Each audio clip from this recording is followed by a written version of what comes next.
Assalamu alaikum wa rahmatullah, da fatar kowa ya tashi lafiya.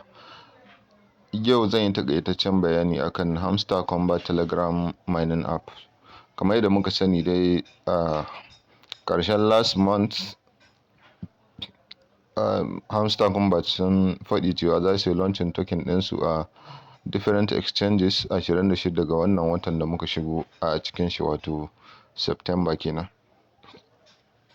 Wanda yake bayan announcement ɗinsu mun gani a ƙasa, saboda OKX da Bitget da kuma wasu 'yan sauran exchanges sun yi maganar cewa sun riga sun mai announcing cewa za su yi launching Hamster Kombat token 26 ga wannan wata.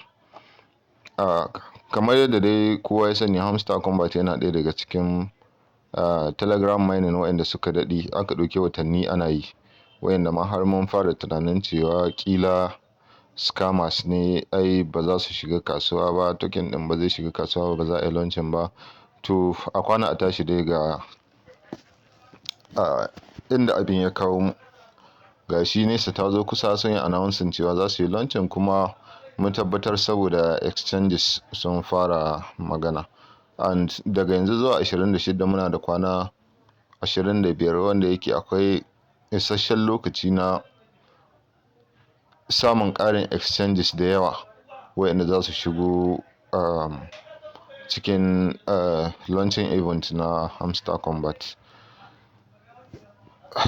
So ya kamata dai zuwa yanzu a ce na san cewa duk wanda yake ya fara mining ɗin Hamster Kombat tun lokacin da ake yin shi, kuma bai bari ba ya ci gaba da yi zuwa yanzu, na san cewa ya tara profit per hour da yawa, ya yi unlocking cards da yawa, sannan kuma yana da main balance shi ma da yawa.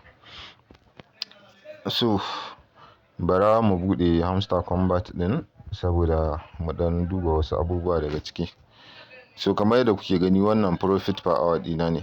Ina ga after ban ma kai 2 hours da shiga ba, ban wuce awa ɗaya da wani abu da na shiga na yi collecting ba. Yanzu ga shi na buɗe, na ƙara ganin 7.07 million token. So idan kuka duba a can sama kafin in buɗe app ɗin, in kuka yi observing nan wurin, za ku ga profit per hour ɗina 5 million plus. A duk kowace awa ɗaya ina samun token 5 million plus. So yanzu idan muka duba, kun ga muka ce 5 million, misali a ce times, muna da 24 hours a rana ko? So idan muka ce times 24, kun ga a kowace rana idan zan kasance ina claiming ban yi skipping ba, duk after 3 hours in shiga, saboda yana capping ne after 3 hours. Idan ya ma accumulating na awa 3, zai daina accumulating, sai ka je ka yi collecting, sannan kuma ya koma tara ma wasu na awa 3.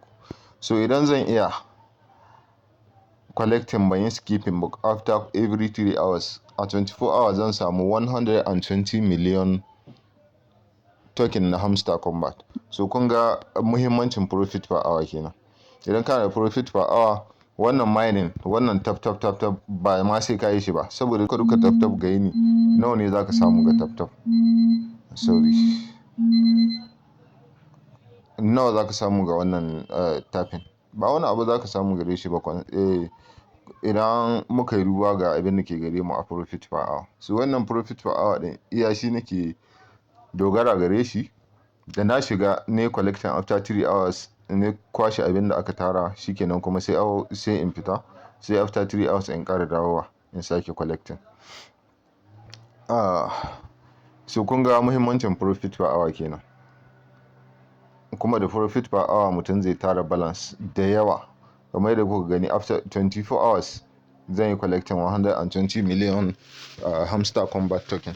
So kun ga cikin sauƙi sai in tara a rana ɗaya, sai in tara abin da idan wanda bai da profit per hour zai yi sama ga maybe wata ɗaya bai tara ba.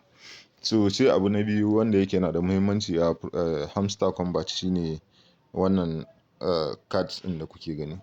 Yana da kyau a ce ku yi ƙoƙari ku yi amfani da balance ɗinku. Wannan cards at least ka kai level 15 a kowane. Sai kuma mu yi considering wanda idan muka zo purchasing bai da kuɗi da yawa, sai mu duba balance ɗinmu nawa ke gare mu, sannan nawa za mu dinga spending. Yanzu in kuka duba ni a PR and team ɗina, in kuka duba kusan kowace kati ta wuce level 15, bakin dai level 15 zuwa sama. In kuka duba da kyau za ku ga ina ga wannan ƙwara biyun kawai, data center ɗin ga da kuma mini game, su kaɗai ne ina ga cards ɗin da ba su kai level 15 ba. So in kuka duba haka a market za ku ga ina da level 15 da yawa zuwa sama. Nan ma ina ga a market kamar ba wadda ba ta kai level 15 ba. So in muka duba legal haka za ku ga level 15, 15, 15. Web3 za ku gani ina da level 15 da yawa, ko da ace ba duka ba ne dai ina da level 15 da yawa. Sai special nima za ku ga ina da let me upgrade this card. Za ku ga ina da wasu 'yan level 15, though akwai waɗanda suke 14 da har waɗanda ba su kai 14 ba. Amma dai idan aka yi accumulating za ku ga ina da level 15 da yawa, ƙila za su ma wuce 50 cards waɗanda nake da level 15. Saboda ko iyana nan PR and team muka duba 1, 2, 3, 4, 5, 6, 7, 8, 9, 10, 11, 12, 13, 14, 15, 16.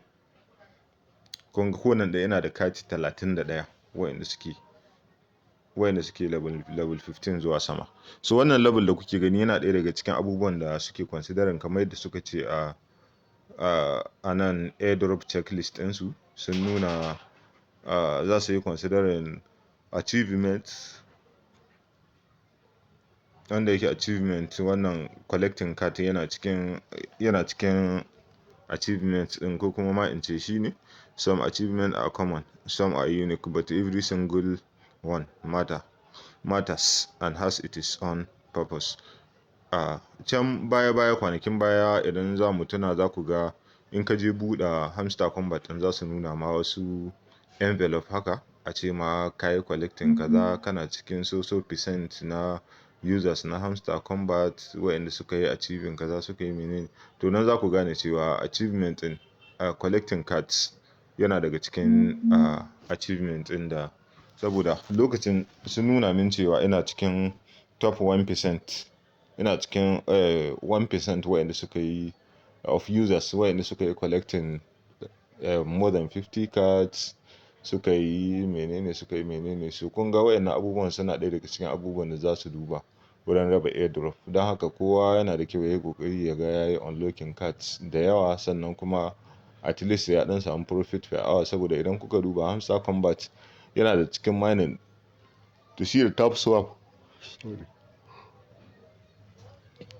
Da shi da Tap Swap waɗanda yake an tara coins da yawa cikinsu, da yawa. So idan suka ce za su yi amfani da main balance, so ba mu san iya yawan coin ɗin da zai shiga circulation ba. Ƙila sai dai a yi maganar trillion. Sai dai a yi maganar ma trillion ba dai billion ba.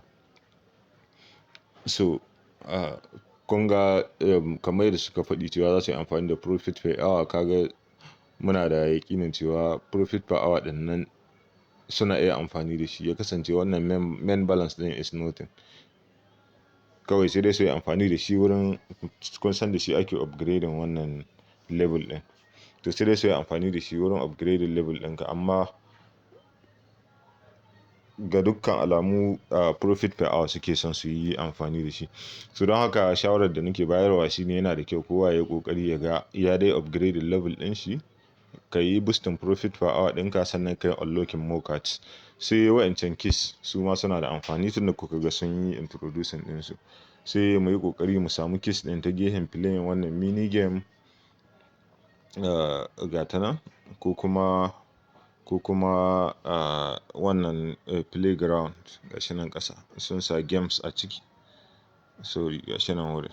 Sun sa games a ciki waɗanda idan ka yi playing ɗinsu a can za ka samu codes waɗanda za ka zo ka sa nan cikin key ɗin. Wanda idan ka samu su za ka zo ka sa su, in ka yi copying ɗinsu za ka zo ka sa su nan. Amma sai ka yi playing game za ka samu su. In ka zo sai ka yi pasting ɗinsu nan cikin, sai ka taɓa redeem. Shi ke nan key ɗinka zai ƙaru. za ka yi claiming. Duk code ɗaya in ka samu yana zaman key ɗaya. So idan ka yi redeeming za ka ga key ɗinka, keys ɗinka sun ƙaru da ƙwara ɗaya.